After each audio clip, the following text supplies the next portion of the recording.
Welcome back. You're watching the Power Breakfast Show. And this morning, we want to have a conversation on women entrepreneurship. It's been a focus, one of the key focus areas of President Uhuru Kenyatta as he seeks to support more women to get empowered through entrepreneurship. And we want to discuss the challenges these women face, the successes, and the way forward, really, as to how we can see more women get into business, more women thrive in business.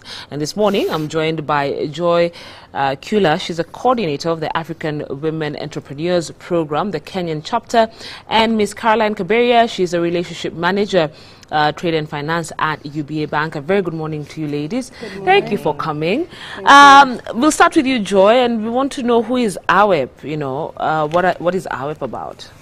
Fantastic. Thank you very much, Karigo, for inviting us this morning.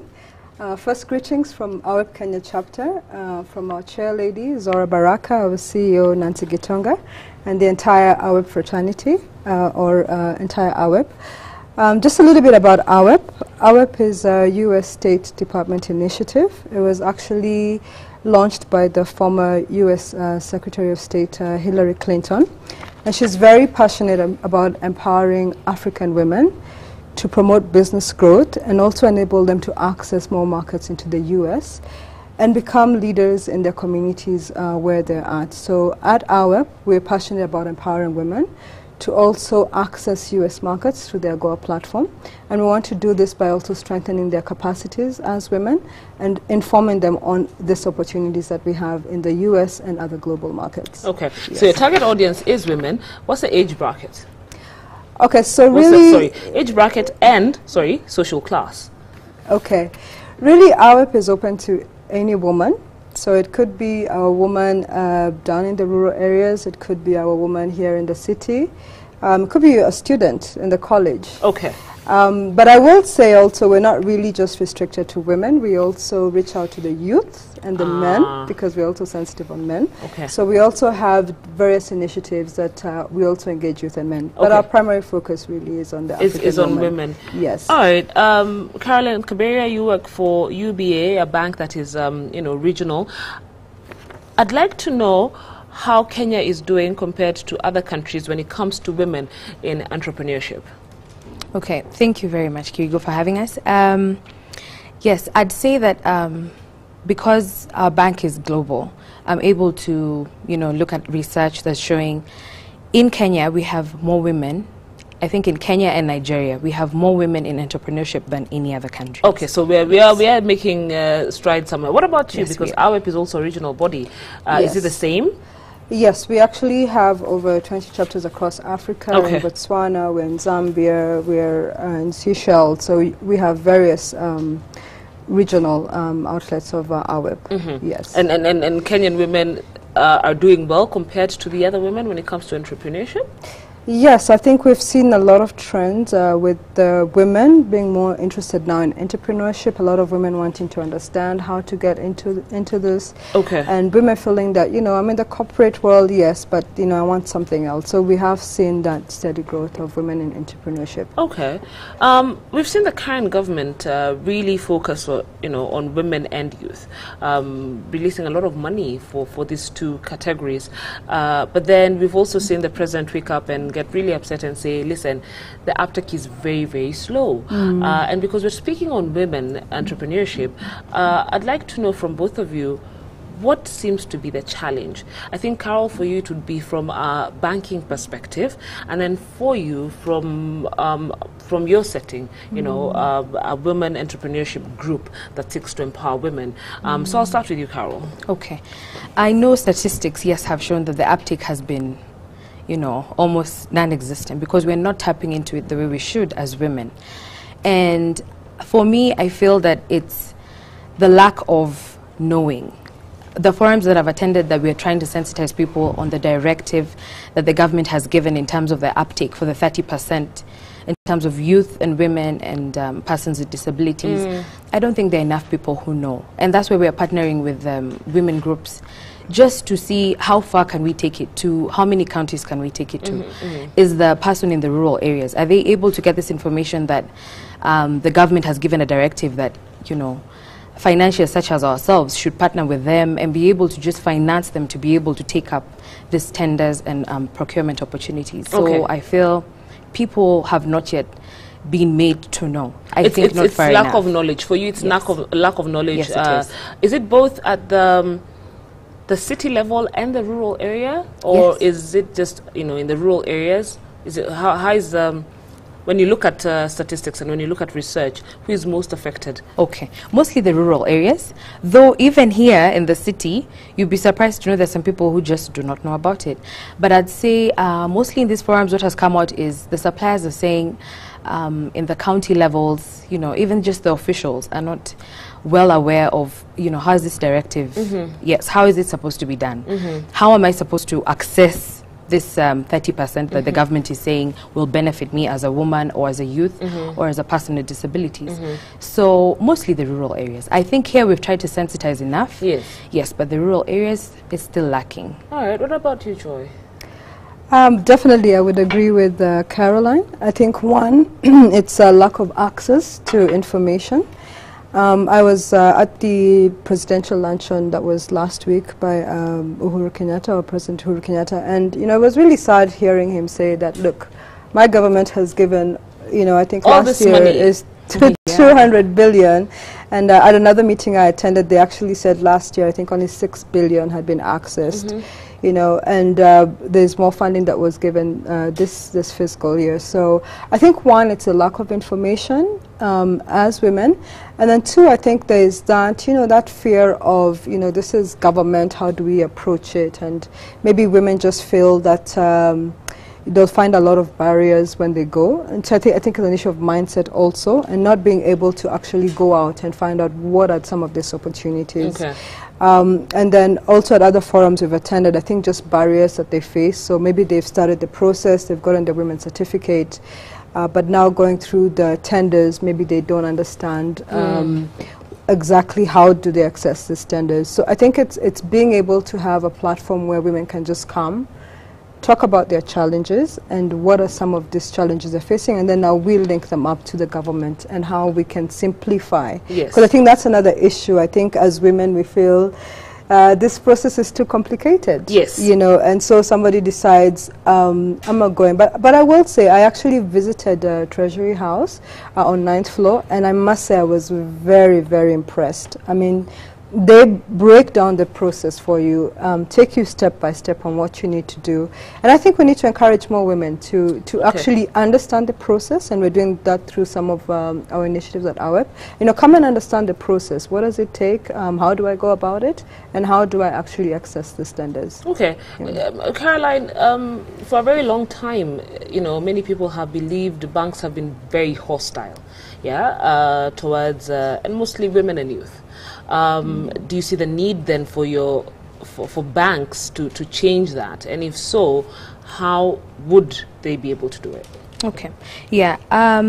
That's the mindset very many people have, that the banks are too bureaucratic. You know, you have to go through, you have to have this amount of money, security, to be able to access this, which has been true for most part of the time. But at UBA Kenya, that is what we're trying to change. We've actually been working with these women groups just to understand what challenges are you facing as a woman when you come to us as a financier, and how is it that we can try and customize something that will suit you.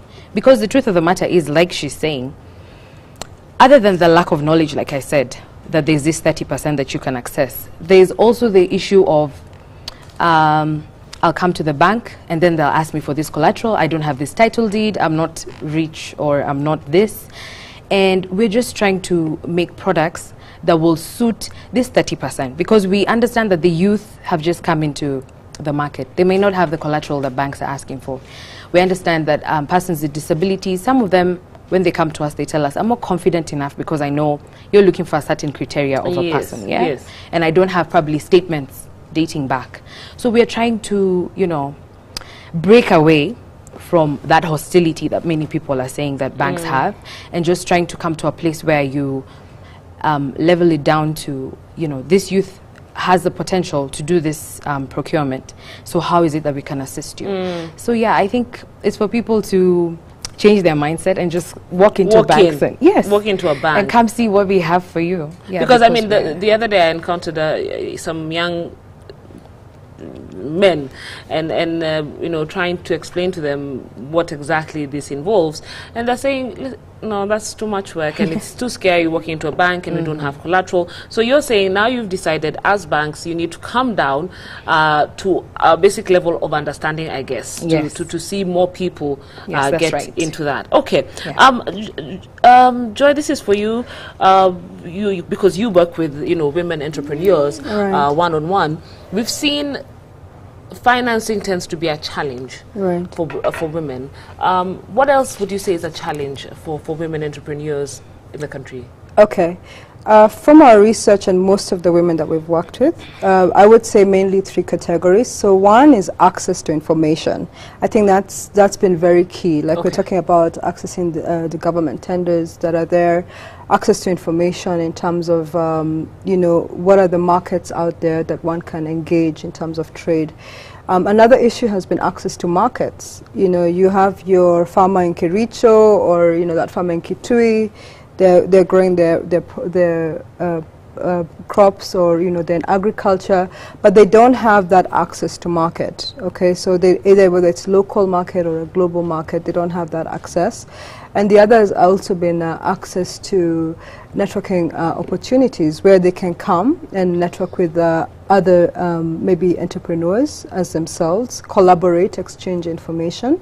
But key that we've seen is access to information and access to market for women. Okay. And part of the platform that we provide at ARP is to ensure that we provide that platform that women can actually engage, network, collaborate and share information together. Okay, so that's good to hear, because, you know, for also a very long time, the role of the woman was also a factor, also came out as a challenge, because she was a home care, home giver, mother, you know, and they're now trying to get into business. So I'm happy to hear that it's no longer a factor for women entrepreneurs. And I'd like to hear your views. A study by the Massachusetts Institute of Technology reports that after a survey conducted, both professional investors and non-professional evaluators preferred pitches presented by male entrepreneurs compared with pitches made by female entrepreneurs, even when the content of the pitch was the same. Interesting. That's interesting. Yeah? So I'd like to know what you guys have to say, seeing as you're really pushing for, you know, the woman to go out and start her own business, yet a renowned university has done a research, a survey, and has realized that these big corporates would rather listen to a man than a woman, yet the pitch is the same. Who wants to start? I think Carrie can go first. Okay.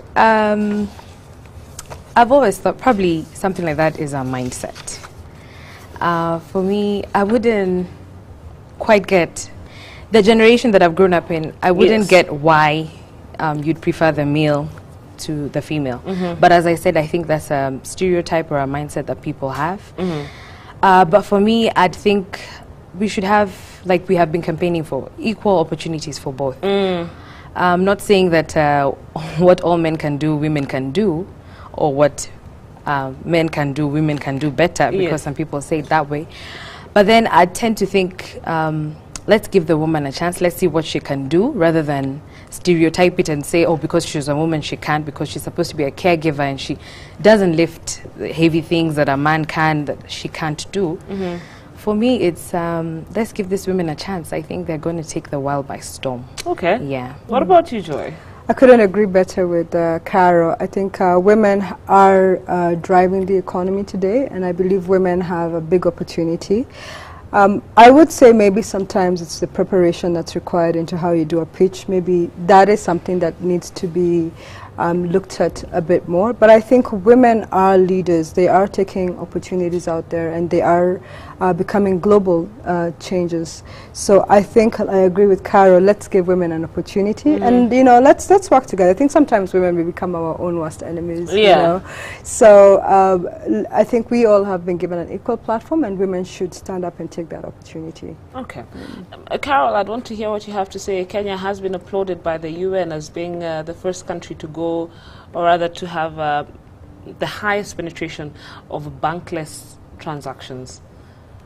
What's your take on that? Well, I think what I'd say is Kenya, the way we are moving, I mean, with M-Pesa and internet banking and everything, I think I'd say that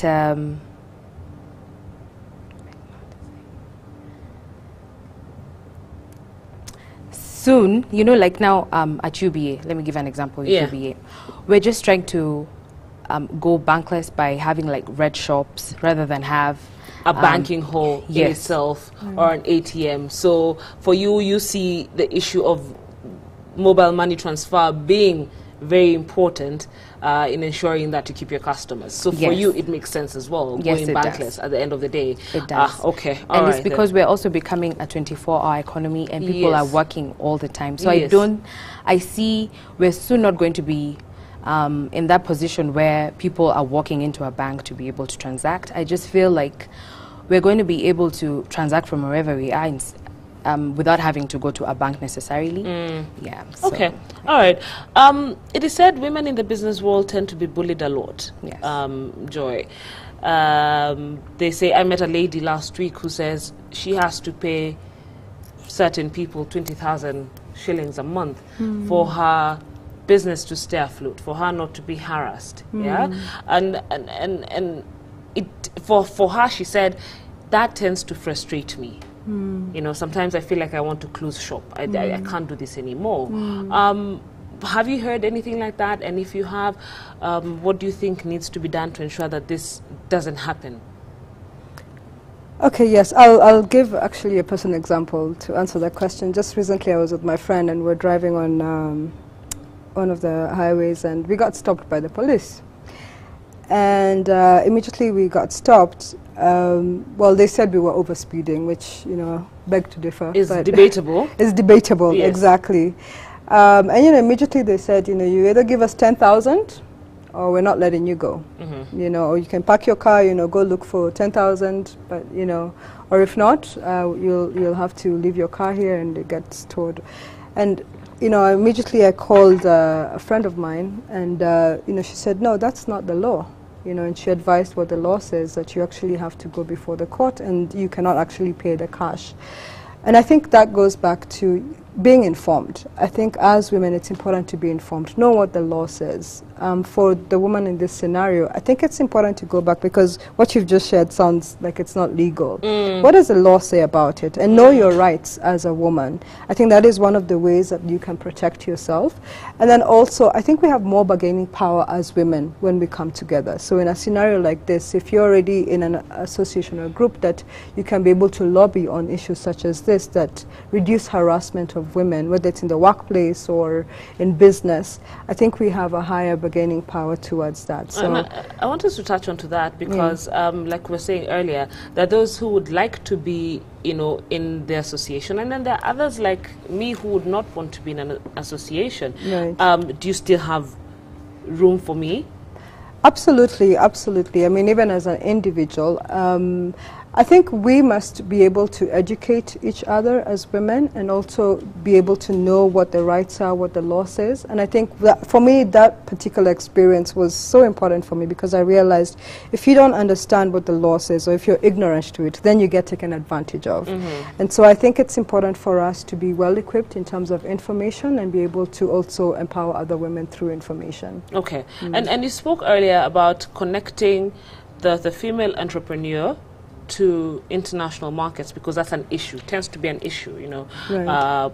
Our goods never get beyond Nairobi. And that's a fantastic venture, but then there's also the fear that I could give you my products because you're my connect person in America, you send it, but you end up making more money than me. You know, or it loses, gets lost in translation. So instead of it being Kerigo's product, which is what we have agreed upon, right, goes to be Joy's product, which was Kerigo's product initially, and now it is in America, right, or Europe, whatever country. And I believe that goes back to one, being informed. So for you, it's all about information. This work. Yes, and it's important also, like for Kerigo, to patent your product, which is something that we're very passionate about educating women on.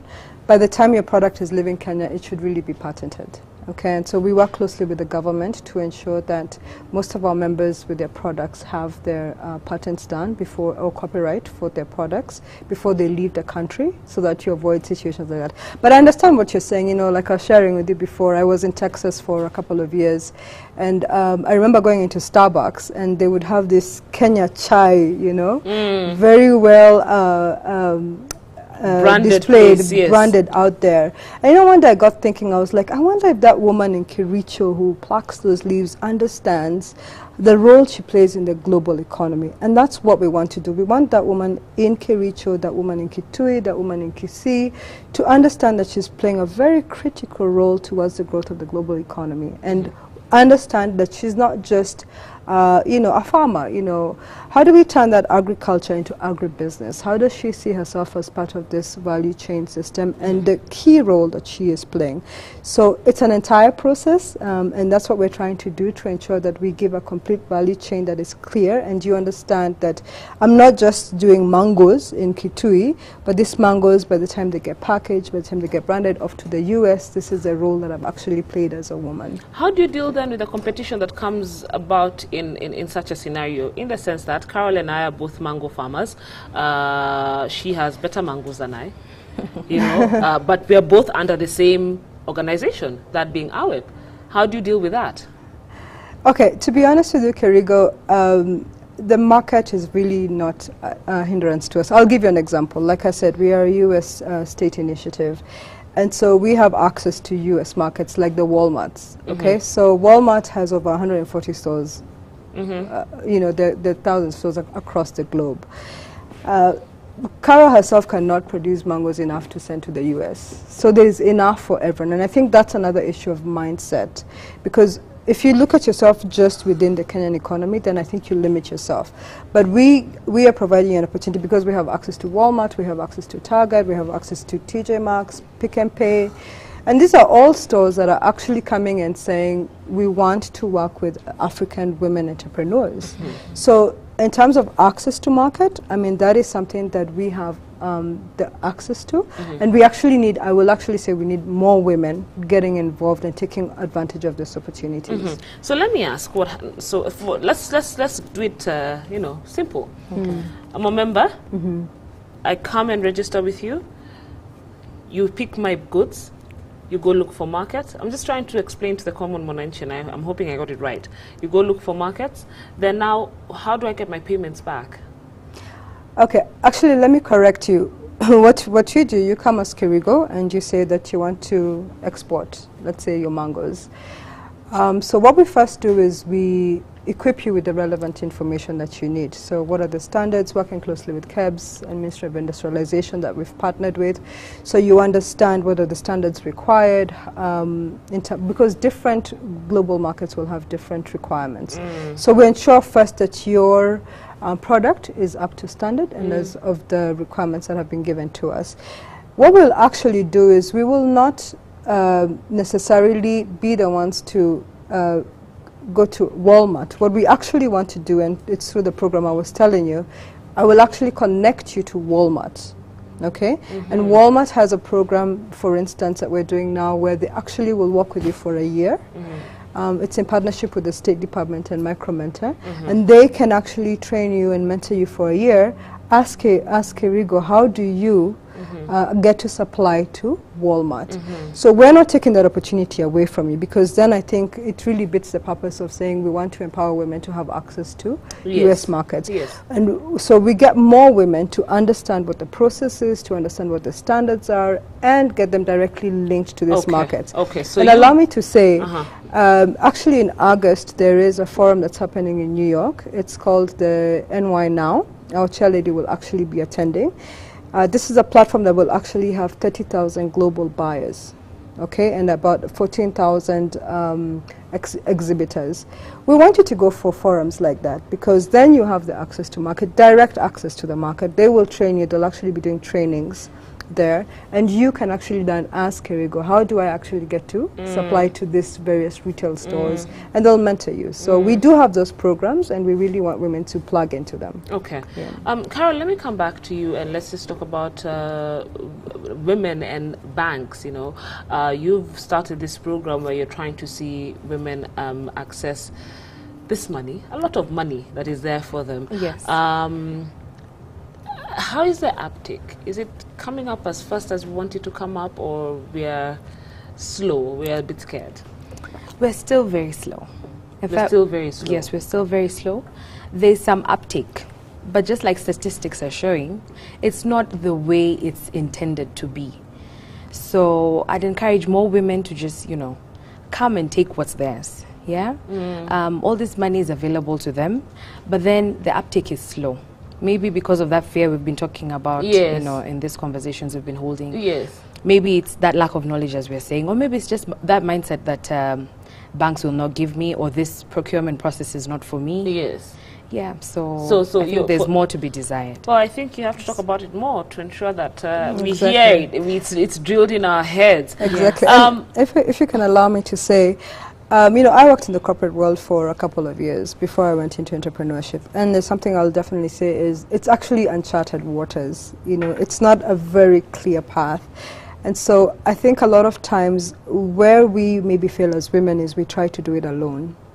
And I encourage, part of what has helped me grow as an entrepreneur is, you know, allowing myself to be around other entrepreneurs, and we can share ideas, we can leverage off of each other. I can introduce you to networks that will assist you, because it's not a very clear structure as it is in the corporate world. You know, you'll go into your office from 8 to 5, it's clear how you're supposed to do it.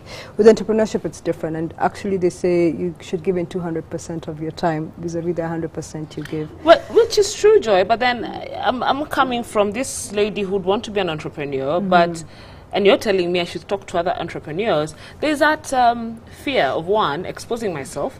You, because you have more capital, take up my idea and run with it, right?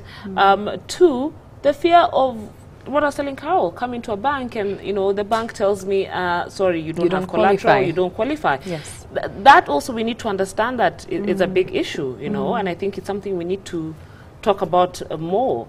Right. Yeah. Yes. I mean, definitely there are challenges, like you've talked about the access to finance. I know we're trying to work closely with UBA to see how, you know, how can it be more interest friendly for even women, so that, because access to finance is definitely an issue for a lot of entrepreneurs. But I think there's also that mindset like she was talking about. If we're able to understand that we're opening up to a global village, okay, where there's enough for everyone. I think it really goes back to an issue of a mindset. Like I gave the example of Walmart. I mean, really, even if you wanted, you cannot supply everything for Walmart. And even if you supplied one product, they need a lot of suppliers in that line. So I think I don't fear sharing ideas, because I know if I share it with you, you know, like you know, I've shared with you about the micro mentor program. If I was a selfish person, and I mean that's a huge initiative. Yeah. You know, if I was a selfish person, I would have said, you know what, I might share that, and then, you know, somebody else benefits. No, I understand that, you know, there's enough for everyone, and so, and I think that's how we grow. You know, there are a lot of access to finance opportunities even outside the country. I mean, those are opportunities also we share at AWEP, and so I think having that mindset that, you know, there's enough for everyone. You know, there's enough of the cake for everyone. And I'll just read, you know, our viewers' comments, you know, if you want to comment on it. There's this lady who says, I'm living in the rural areas. I'm 59 years old and I've started a chicken project. Since January when I started the project, I have over 300 chicken. I'm financially challenged buying feeds. The women around have not gone beyond standard 8 and are afraid of groups simply because they do not know how to service loans. I'm a retired teacher and I want my chicken business to be big. Are you seeing the challenges that women are facing back in the rural areas? Then there's someone, this is very educative, thank you, especially for us who are aspiring to be successful women entrepreneurs. This is Stella from Nyeri, thank you very much. Then the truth is that finance goes to the haves and the have-nots. I have tried so many times to register. You're just told to get this and that and nothing happens, you know. So these are some of the concerns that our viewers back home have, and hopefully you'll be able to pick up and do something about it. But as we're coming to the end, there's this big summit that's happening next week, which is the Global Entrepreneurship Summit, and we are seeing big investors coming in, over 1,500. The occasion, of course, is being graced by President Barack Obama. So there's been a lot of talk on investors coming in, and, we're going to be seated with these big people. I'm just wondering, how does Kerigo make use of this opportunity? Okay, maybe you can go. Okay, I think this is definitely a great summit that will be happening. It's a 6th annual Global Entrepreneurship Summit that will be graced by President Obama, and our has been working closely with the State Department also on this. How does Kerigo benefit? One, I believe there'll be a lot of access to information, and you can actually view the summit online. So that is something that a lot of members from our will be able to benefit. Two, access to networking opportunities. Like you said, there'll be a lot of investors who are coming in. They're interested in investing in a lot of Kenyans, entrepreneurs at different stages, whether you are at starting your business or you're at the growth stage. We'll have a lot of interested investors. So that's another way that you can benefit as Kerigo. And then, of course, there'll be access to now the market opportunities that I've been talking about. For one of the things that I can say is that we are hoping that at that summit that there'll be the mention of a very important initiative that will be launched, which is called the Recreate initiative. And this will be pretty much a platform where women from across the country, it doesn't matter what your background is, where you're from, can actually come and, excuse me, learn. And you can learn, connect with other entrepreneurs, and also be mentored. So I think that will be a key initiative that will be launched. And we'll also be encouraging women to plug in. Okay. There'll be an exhibition that will be going on at KICC, where you can actually come and display your products, meet with some of these investors, and get plugged in. All right, Carol, what's the one thing you'd expect, or what's the one thing you think would make me tick when I come to your bank and ask for a loan? What's that one move I need to do? Well, just show up. Just yes, show up. Show up. Just take that bold step, show up, come, and let's see how we can work with you. Because if I was to stand here and say, Kerigo, I know what you need, I'd be lying. Okay. As a bank, we usually just say, just take that bold step, come, see somebody, make them understand exactly how you need to be financed or how you can assist, and then we'll know how to plug in. Then from there, you take it up. Yes. Thursday, you have a function. Yes, this Thursday. Can you tell us about it? Yes, at our web offices at our Frailty Center, we'll be hosting the government agencies. We have Ministry of Industrialization, we have PPOA, we'll also have Ministry of Devolution and Planning, which has the Women Fund, Uwezo Fund, and the Youth Fund. And this will be a platform for women. We want you to come. Let's talk about the challenges. What are the challenges that you're facing accessing these government opportunities? What are some of the barriers you faced? For those who don't have information, don't know where to start, this will be a great platform for you to come and learn and also network with others. And we will be addressing how do you access these government opportunities, the procurement opportunities. And like I've said, we have actually brought the government agencies for you to mingle with and discuss. Yes. And hopefully from there we'll have more women uptaking the government opportunities. So it's on Thursday? This Thursday at 9 a.m. at our Frailty Conference Center, that is opposite Kenda School on Wayaki Way, next to CCK. And it's open to everyone? It's open to everyone, men, women, youth. Please come. We want to take advantage of the opportunity that the government has for us. And if you'll allow me to say, we'll also have another forum at the end of the month on understanding AGOA and accessing U.S. markets. Yes. And we'll also bring you the experts in that area. Come and learn. Come and learn how do I, as a citizen of this country, or as Kerigo, as a studying entrepreneur, or somebody who's just starting into business, how do I get plugged into the U.S. market and take it to the next level? Take it to the next level. All right, ladies, thank you so much for coming. Sorry, time is up. Very interesting conversation, but thank you so much for all that information you've given us. I'm hoping that it has inspired someone. They've said they're getting educated, so I want to say thank you and wish you all the best. All right, so this morning on the Power Breakfast Show, we're going to be talking about fire safety and how to handle fire scenarios, either at home or in the office. And as you can see outside there, we have a truck, thanks to G4S, and Willis Raburu is standing. I think he's going to tell us what he'll be doing in a few minutes. Is that so, Robert? All right, thank you very much, Kirigo Ngara and the panelists over there. Right here, we are outside and we are getting ready for our theme and topic for today. We're talking about safety and fire safety, and we're going to discuss a lot of things. And as you can see behind me, we're already pretty much set up all the way to the top. Right there. And so, as you can see, like as always, we encourage you to keep talking to us on 22422, and the hashtag to use is Power Breakfast. I'm sure you have a lot of questions, and we're going to be discussing a lot of top things here, and so we want you to get your questions and your comments in using that hashtag Power Breakfast, and also on 22422. As you can see, we're also here, we're going to be celebrating this men, I almost said young men, but I realized I don't know their ages. We're going to be celebrating all of them here. This is courtesy of G4S and the Red Cross here, and we're going to be talking about this truck. I'm sure you see it a lot on some of the scenes, and even in that later song, Yadawa Moto ni Moto. But then we'll be going through it and I'm packaging it for you. And I'm sure you didn't even know that there are different types of fires, and how do you handle the different types of fires, and what kind of safety do you need to have, what kind of things you need to have in the home as well. And you're going to light a fire right here, like in Chomeka. So you want to stay here. But for now, also a band that is also on fire, the School Impact Band, will entertain you, and then we'll be back. Keep it Power Breakfast.